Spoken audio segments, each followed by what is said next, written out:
the death has no fears for me. I mean, we're close acquaintance. What's that film series?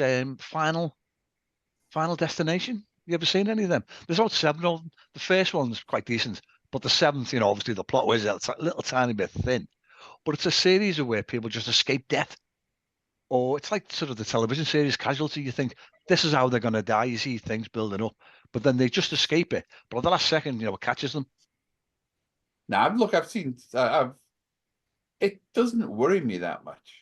I mean, the death as an abstraction doesn't worry me. I've thought about it a lot lately because I've always been interested in funerals ever since I did the do-it-yourself one for me dad. What? Oh my word! What's that? It was in the Guardian. Well, he was a curmudgeonly old atheist, and when he was dying with lung cancer, we hadn't spoken for years, but we reconciled on the deathbed, and he trusted me. In fact, he trusted me. He probably hated me. He made me the executive of his will,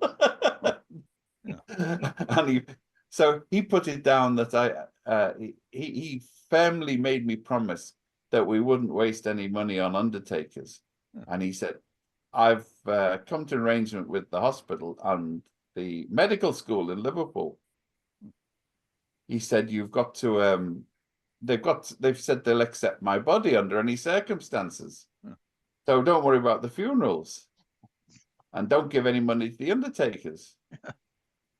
So when he eventually died, this was in Wiston Hospital. It was where he popped his clogs. And I mentioned this to the staff there, and they said, look, we've got bad news. We called up the medical hospital, and they won't take him. Yeah. And I said, why not? He said, well, you'll have to sort this out yourself. He said, they only take healthy bodies. What? What?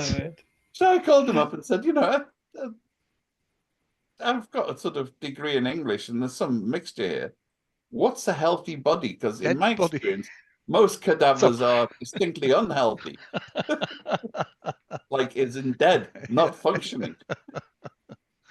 And it turns out they only want complete body. They don't want anyone who's died of cancer or anything like that, which I thought was a bit weird because as a medical student, I don't want to know what a cancer looked like from the inside.